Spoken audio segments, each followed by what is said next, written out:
So it's the middle of the afternoon on a Sunday, and I'm walking through a quiet little residential neighborhood in Portland. That's where I live.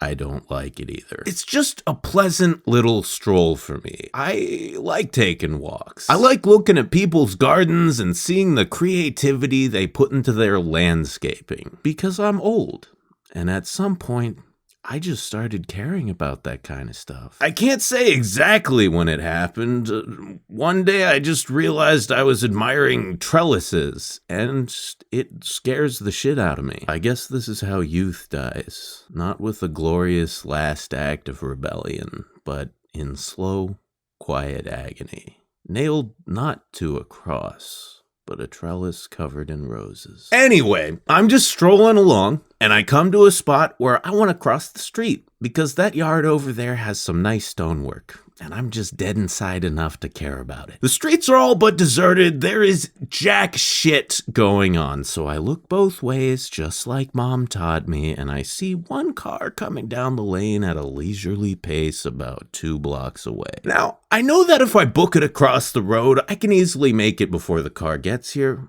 but I'm chilling. I don't want to rush. I'm on a vibe. So I just wait a couple seconds, the car rolls by, I make my way across the street, unhurried and at ease, and continue my nice little amble down the sidewalk. Except that's not what happened at all, because people are fucking assholes. Here's what actually happened. The car's coming from here. There aren't any behind it, so once that one passes, shit's locked up in that direction. So, like a good boy, I look the other way. No cars there. Excellent. We're all set. This is going to be a smooth, by-the-numbers street crossing. There's just one complication. The lady in the car is one of those people.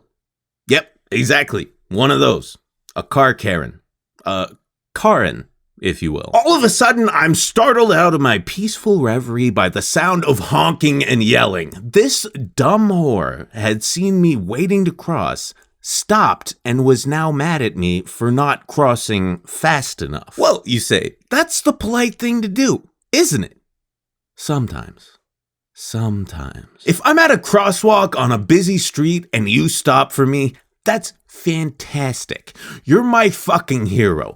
Thank you for being cool. If we ever hung out, I'd buy you a drink, give you a hug and a kiss, take you home, and suck your dick dry. This situation is different. The street is deserted. You're the only car. There's no crosswalk. I'm not even at a corner. Technically, I'm jaywalking. There is no onus on you, legal or otherwise, that obligates you to stop for me. In fact, it makes no sense. Just fucking go, and the whole thing's over before it even starts. You go, then I go. You don't have to stop. I don't have to rush. Everything's fucking peachy.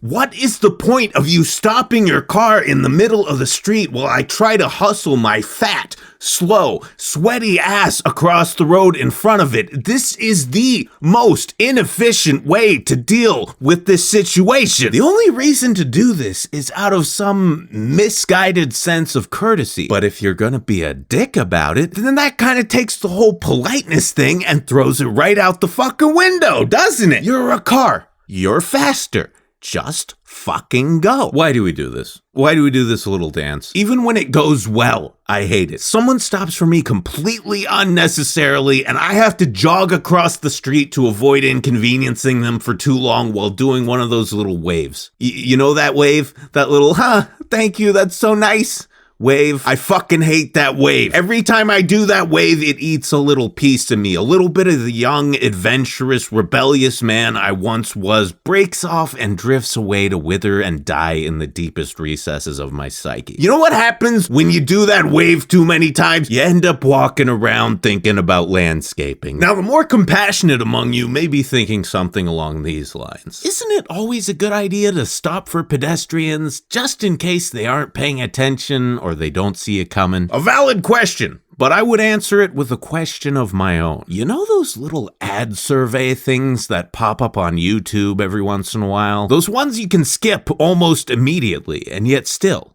somehow, They expect that you're going to take the time out of your day to tick a box telling them that, yes, you have heard of Taco Bell. Who do you think answers those? Which of these brands have you seen online advertising for recently? Who do you think sees this question and clicks anything but the skip button? Who do you think looks at this and goes, well, let me think. Which of these brands have I seen online advertising for recently? The answer is people who should have been run over a long time ago. The only reason there are people to answer these fucking things is because you keep stopping for them when you didn't have to. We have suspended natural selection. But what about kids? I don't care. I don't understand why you care. Why is age the determinant in whether or not we care about stupid people? We all complain about them when they're adults, and yet for some reason, we put so much effort into making sure they get there. The poor stupid children, we have to be extra careful with them. Why? So they can grow up into that guy who stands too close to you in line. So we have enough people to collect all those Funko Pop figures. So YouTube can have a few more reaction channels. Any kid who's smart enough to be walking around unsupervised is smart enough to avoid getting hit by a car. If they can't, then why not get them now? Why do we have to wait until they're 18 to not give a fuck about them? Smaller body, smaller coffin, less expensive. It's a courtesy, really. And you fucking people are all about courtesy, aren't you? Listen, if there's no stop sign, no light, and no crosswalk, just keep fucking driving. Myself and all the other normal people will thank you for it, and if we all just do this for a few years, these things will go away. These will go away, and we'll all have a little more personal space in line at the grocery store. Wouldn't that be nice? Please. Just go. If you're in a car, just go. It'll make the world a better place. Now, I looked through a lot of pictures of trellises when I was making this video, so if you'll excuse me, I need to go masturbate and then hang myself. That's a lie, but I just need a plausible cover story in case the autoerotic asphyxiation turns out badly. Thanks for watching, and please, go fuck yourself.